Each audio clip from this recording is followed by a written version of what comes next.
Habemos pacem. No. Líder, no. Líder, usted se ha puesto difónico alguna vez en su vida. Tú sabes que yo escuché el término, esta palabra. Yo hacía mucho que no escuchaba ese término, disfónico. Y la realidad es que no caí bien. ¿A qué se refieren los muchachos? Eso que uno no amanece con la voz dañada, ¿no? Sí, es como una... Se te va la voz. Exacto. Como ¿Qué es lo que una afectación de la voz. Sí, se te ¿verdad? va la voz Ok, cuando es disfónico. Yo no sé si mi amigo Deli Serasme es disfónico, porque del diablo así...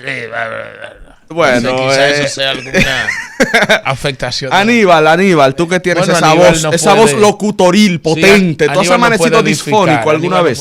Bueno, disfonía, etimológicamente ausencia de, fonía, la ausencia de la fonía, de la emisión de la voz. ¿Y te ha pasado? Sí, a todos nos ha pasado alguna vez. Aníbal dando cátedra. De alguna u otra manera, sea por un virus gripal. Eso es cuando tienes gripe. Por eso te hago la pregunta, porque no solamente cuando hay gripe. Amanecer con la voz afectada a todos. Hablas en tono muy alto, ¿no? Cuando excedes tu rango normal, te da difonía porque se rasgan las cuerdas vocales. Eso me pasó. Okay. La difonía no tiene que ver con clase social, eso no. No, para nada. Yo no recuerdo alguna vez haber dicho estoy disfónico, pero es quizá porque no manejo comúnmente el término. Si hubieses dicho ronco, ahí ya caes en la cuenta. O sea, si amanezco ronco es lo mismo. Disfonía es ronquera. Okay. Bueno, ronquera es más como afónico. No. Porque disfónico es cuando se te va la voz. Totalmente. Afónico es ausencia total de fonía, ausencia total de emisión de la voz. Pues entonces yo estaba en enero, era afónica, se me fue la voz. Les decía, habemos pasen. ¿Por qué? Tenemos hoy el exitazo y se me va la voz. Tenemos paz, señores. Vamos con las noticias. Miren. El presidente Donald Trump anunció en el día de ayer, es también la noticia más importante a nivel global. Aquí estuvimos hablando en el Rumbo de la Mañana, como en ninguna otra edición de este espacio, el relanzamiento del Rumbo tiene 3 meses ya, Joel, ¿verdad? Sí. Y en este tiempo no le habíamos dedicado nunca tanto. Ya podemos comer compota. Sí, ya podemos. No le habíamos dedicado tantos minutos a los temas internacionales como ayer. Y justamente en el día de ayer el presidente Trump anunció eufórico, muy, muy emocionado, como un gran triunfo de él y de su administración y de las acciones llevadas a cabo con los bombardeos de esas bombas anti-bunkers que solo los Estados Unidos de América posee en Irán. El presidente Trump anunció un arreglo, un tratado de alto al fuego entre Israel e Irán. Luego del mismo anuncio, se reportaron unos misiles iraníes sobre Qatar, en bases estadounidenses en Qatar, que Qatar inmediatamente anunció que habían interceptado todos. El mismo Trump, de manera medio sarcástica, dice que bueno, gracias por habernos anunciado que iban a disparar esos misiles. Aquí mismo lo dijimos también en nuestros análisis, varios de mis compañeros dijeron que la respuesta de Irán iba a ser comedida, porque lo que a Irán más le interesa es proteger el régimen de los ayatolás y así mismo ha sido. El presidente Trump, luego de hacer este anuncio, evidentemente habiéndose comunicado con sus pares, tanto en Israel como en Irán, a través de los mecanismos que la diplomacia ofrece, recibió también el aprobado de Israel y el aprobado de Irán. Este pacto de cese al fuego se supone que debe ser respetado. Es una especie de tregua momentánea. No hay garantías de que se mantenga. Tanto Irán como Israel han emitido diversos comunicados en donde indican que si se lanza una piedrita más, se puede acabar este cese al fuego. Pero lo importante para el mundo es que por el momento ese fantasma nuclear que estuvo en las mentes de muchos ciudadanos y de muchas ciudadanas y que tanta intranquilidad ha provocado, por el momento y aparentemente ese fantasma se esfuma. ¿Qué piensan ustedes, compañeros? Bueno, es una mezcla. Es como un sancocho de 7 carnes, ¿verdad? Diríamos el juego geopolítico entre Israel, Irán los Estados Unidos, Rusia, China, cada potencia velando en función de sus intereses. Porque ciertamente Trump lo anuncia, ¿verdad?, con bombos y platillos para venderse como un arquitecto de la paz.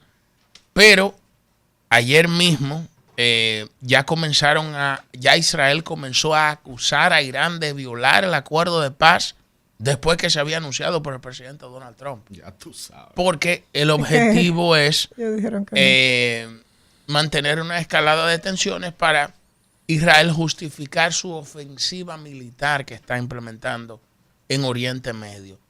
Con razón o sin ella, porque no quiero, ya ese tema lo analizamos ayer con mucha profundidad. Sin embargo, el mundo amanece mejor, con esperanza, sobre todo porque la tendencia alcista que llevaba el barril del petróleo se quebró. Sí. Al no afectar los ataques, los espacios petroleros importantes, la infraestructura petrolera importante de Irán, esto diríamos que provocó cierto alivio en los mercados y ya el barril del petróleo comenzó su espiral o su descendencia hacia la baja. Y yo creo que es una noticia muy positiva. Paz frágil es mejor que nada. Un mal acuerdo es mejor que un buen pleito.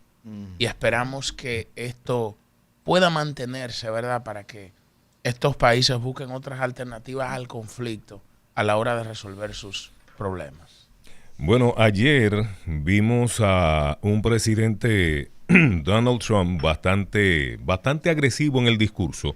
Incluso amenazó a los productores de petróleo que mucho cuidado, que los iba a estar vigilando. Yo creo que eso fue un meme, te lo juro, Aníbal. No, que mucho cuidado con atreverse a subir el precio del barril del petróleo en el mercado internacional, que tenía los ojos puestos sobre ello. Parece que escucharon el llamado.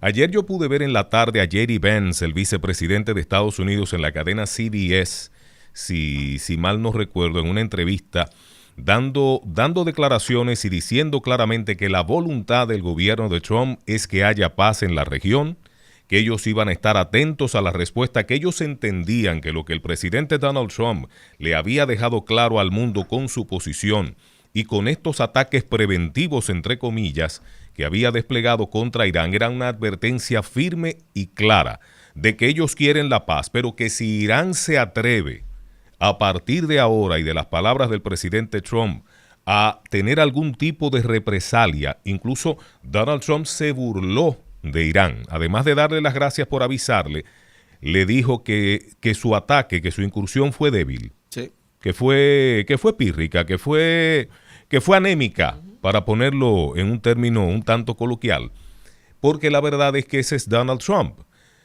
Señores, no se mueve la hoja de un árbol sin la voluntad de los Estados Unidos. Ay, eso se lo dijo el Quijote. Lo que está pasando, no, bueno, eso lo dice la palabra, no se mueve la hoja de un árbol sin la voluntad. Viene de la Biblia. Viene de la Biblia, claro. Entonces, lo que está pasando para mí es un riesgo calculado.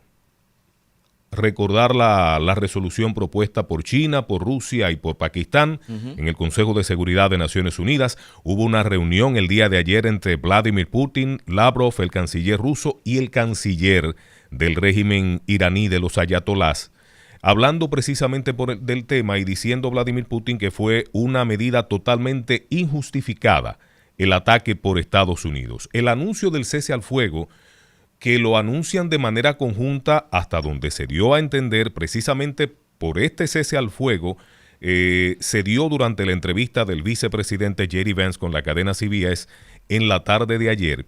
Era un cese al fuego bilateral, es decir, mutuo, entre Israel e Irán. ¿Qué va a pasar mientras tanto? Hay algunos factores que están por lo bajo. Ayer comentábamos en buena parte esto.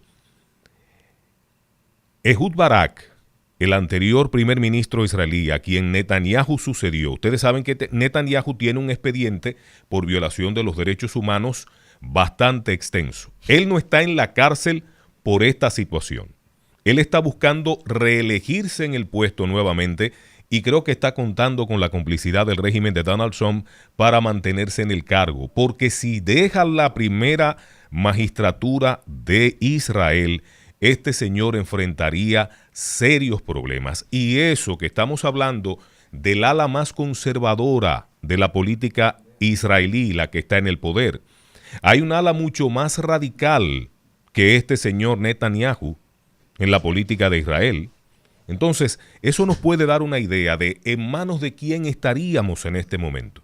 Pero lo cierto es, parafraseando la palabra del Señor, que no se mueve la hoja de un árbol sin que los Estados Unidos lo permitan en el mundo entero. Esto que está pasando no es casual, esto no tiene nada de espontáneo, todo esto es estratégico, todo esto está buscando apuntalar intereses. Por eso ustedes ven la reacción de Rusia, de China y del mismo gobierno de Pakistán. Todo esto es geopolítica.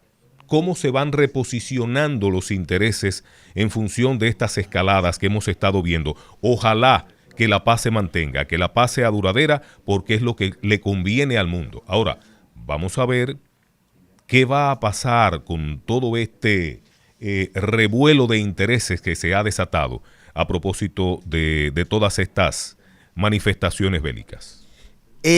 Cambiando de tema, queridos amigos, pero manteniéndonos a nivel internacional todavía, ahora en un evento que engloba más cerca a la República Dominicana, tenemos que del 25 al 27 de junio próximo, en Antigua y Barbuda, tendremos la 10ª cumbre. Bueno, en este caso sería la 55ª Asamblea General de la Organización de los Estados Americanos, de la OEA. Que cumple 80 años, la ONU. Sí. Fundada en 1945. La Organización de Naciones Unidas cumple 80 años, pero en este caso, la Organización de Estados Americanos estará celebrando su 55ª Asamblea. Correcto. Y es muy importante para la República Dominicana porque a nivel regional, el tema que más nos ocupa es el drama haitiano, es la crisis haitiana. Y es un tema que yo escuchaba esta misma mañana a nuestros colegas del Sol de la Mañana en la edición de 5 a 7. Ellos estaban advirtiendo que el tema haitiano se está enfriando. No dejarlo morir. Y que no podemos dejarlo morir. Y estoy totalmente de acuerdo con los colegas del Sol de la Mañana. Por la siguiente razón, el mundo tiene varios escenarios geopolíticos, algunos más relevantes que otros, como por ejemplo para la paz mundial. El conflicto en Oriente Medio incide de forma directa en las potencialidades de conflagraciones bélicas de carácter mundial, pero también incide de manera directa en el desempeño del comercio, en los precios de materias primas, como el petróleo. Todos estos elementos afectan al mundo entero, pero hay aspectos regionales que tienen más valor para unos y para otros. Y en el caso de la República Dominicana, el aspecto regional más urgente es la crisis del Estado haitiano por sus repercusiones directas sobre nuestro país. Y de eso hemos hablado bastante. El asunto está en que esa crisis que tanto nos preocupa y nos debe ocupar por la potencialidad inclusive de poner en peligro la existencia del pueblo dominicano, esta crisis no es tan relevante para Estados Unidos, no es tan relevante para Canadá. En Francia no necesariamente están pensando en esto en este momento, teniendo la guerra en Ucrania, la OTAN y sus compromisos con la defensa de Europa. La crisis en Medio Oriente es más relevante en este momento para Alemania que lo que está pasando para Haití. En Brasil y en Argentina tienen otros problemas. La República Dominicana es, queridos amigos y amigas, el estado que más razón y necesidad tiene de mantener en la palestra internacional la crisis de Haití para buscar soluciones, para invitar a esas potencias y a esos países a que incidan de forma positiva en lo que está sucediendo en Haití. Y de ahí la importancia de esta nueva cumbre, de esta asamblea de la Organización de Estados Americanos, para que la República Dominicana una vez más alce su voz, indicándole a la comunidad internacional que no hay solución dominicana al problema haitiano y que ellos también tienen que asumir su rol en intentar ayudar a ese estado descalabrado, amigos y compañeros de panel. Yo pienso que el escenario no puede ser más oportuno, toda vez de que recientemente debemos recordar la reprimenda pública que le dio Marco Rubio, secretario de Estado norteamericano, a la OEA, por el papel tímido, ambivalente y prácticamente inoperante que ha tenido históricamente, pero en el pasado reciente sobre todo, en lo que tiene que ver con el tema haitiano. El simposio que se convocó poco después de esta reprimenda de Marco Rubio, ahora en este periodo de sesiones número 55 de la OEA, pienso que es el escenario más propicio para que podamos ver cuál será la actitud de la comunidad internacional, en este caso la de la Organización de Estados Americanos al respecto, pero coincido contigo en el sentido de que la República Dominicana tiene que seguir firme, tiene que seguir reclamando a todo pulmón a la comunidad internacional que asuma el rol que le corresponde con una crisis que no la ha creado el Estado dominicano a lo largo de la historia, sino la irresponsabilidad histórica de países como Francia, como Gran Bretaña, como Estados Unidos y el mismo Canadá, que son los responsables históricos fundamentales de esta debacle por su permisividad, porque se han hecho los locos, porque han dejado que Haití se convierta en un estado fallido por aquello de que en río revuelto ganancia de pescadores, para que se dé todo ese clima de corrupción, de tierra de nadie que prevalece en Haití y que lo hace tierra fértil precisamente para lo que es el contrabando, el tráfico de drogas, lo que están haciendo con las materias primas, con el oro de ese país. Porque es bueno que sepan que nosotros también conocemos lo que está pasando y el por qué a propósito se ha dejado que Haití se convierta en el estado fallido que es hoy día. Bueno, este tema diríamos que está tomando otros ribetes porque ya se convocó el Consejo Económico y Social. Y ayer precisamente, voy a abundar en parte de eso en mi comentario, hubo una noticia, diríamos, que le da otro contexto ya al tema, que parece ser que marca una señal, aunque fue, diríamos, desmentida por el vocero de la presidencia, Homero Figueroa, pero en el día de ayer, el periódico Diario Libre publicó una información donde el ministro de Agricultura, Limber Cruz, planteó de que el gobierno estaba ejecutando, fue el verbo ejecutar que utilizó el ministro de Agricultura, un plan para otorgarle permisos temporales a los trabajadores agropecuarios. Él hizo una referencia específica en el sector del banano. Y recordemos que también la semana pasada estuvo aquí, vía telefónica, un representante del sector bananero, donde Horacio López, donde estaba expresando sus inquietudes en torno a lo que estaba aconteciendo en ese sector con la política de regulación migratoria que lleva el gobierno. Entonces, esto fue desmentido por el gobierno. El presidente hizo referencia ayer a la semanal de que no se está ejecutando un plan para otorgar permisos temporales, y el vocero de la presidencia le envió una carta al periódico Diario Libre desmintiendo esta afirmación. Sin embargo, este tema yo creo que, como llegó al CES, cualquier solución que se plantee tiene que ser dentro del marco del diálogo que ya se está desarrollando entre las fuerzas vivas de la nación, y también cualquier sector que se vea afectado, que entiendo que es lo que tienen que hacer los bananeros, porque el ministro de Agricultura dijo que los bananeros le hicieron la solicitud formal al gobierno, y los sectores tienen que entender que aunque se vean afectados, si estamos en medio de un diálogo, la posición tienen que llevarla al Consejo Económico y Social, porque de lo que se trata es de buscar una decisión consensuada. Se supone. O sea, es lo que se está buscando, porque si un sector puede gestionar de manera particular su situación y estamos en medio de un diálogo, entonces los otros van a decir, entonces, ¿para qué tú vas a convocar el diálogo si ya tú le estás resolviendo de manera particular a cada sector? ¿Te imaginas?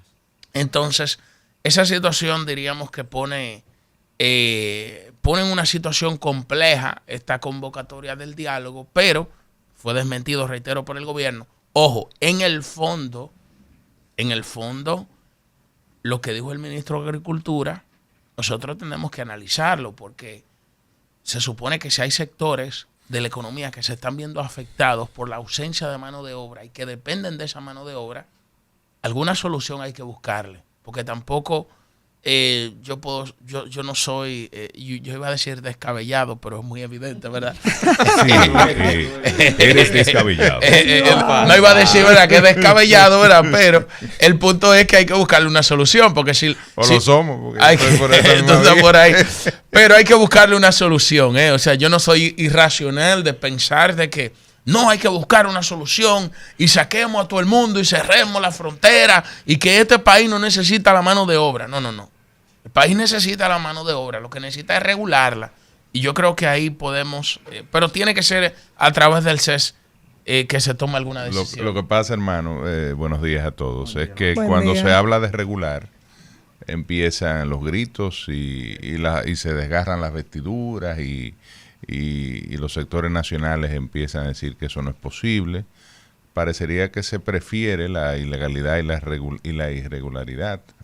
Una manera de hacer como la avestruz que mete la cabeza en el hoyo, ¿no? Ante una realidad que está ahí. Y incluso el propio gobierno, a través del... Porque hasta donde yo sé, el Instituto Nacional de la Migración es una entidad pública, ¿verdad? Del Estado. Parecería que no, porque han invisibilizado incluso a su director, que es Wilfredo Lozano, porque este es un tema que, ¿verdad?, que se maneja mucho en función de lo que piensa la mayoría, o de lo que se entiende que es la mayoría, por lo menos la que se expresa en las redes sociales y la que opina. Dice un estudio, varios estudios del Instituto Nacional de las Migraciones, uno sobre el sector agrícola, por ejemplo, plantea que el 90% de la mano de obra agrícola es de origen haitiana, es ilegal, indocumentada. Hay una realidad, y la hemos comentado en muchas ocasiones aquí. Incluso en algún momento uno pudiese decir, bueno, pero hagamos ferias de empleo, a ver quién quiere cortar caña, recoger guineo. Cuidado. Pero ¿por qué tú te ríes? No, ¿Cuál es el planteamiento? Porque tú estás diciendo nacionalizar el empleo. Que vamos a hacer feria de empleo a ver quién cortaba la... El ministro de Agricultura, que sí le falta, no tiene tacto político, eso es evidente, no sabe cómo expresarse, decir las cosas, y en los momentos... y en la coyuntura apropiada, ha dado esta entrevista y ha salido el director de la Dirección de Comunicaciones, sería, ¿verdad? El vocero de Comunicación Estratégica. El director de Comunicación Estratégica, el vocero del gobierno, Homero Figueroa, a desmentirlo.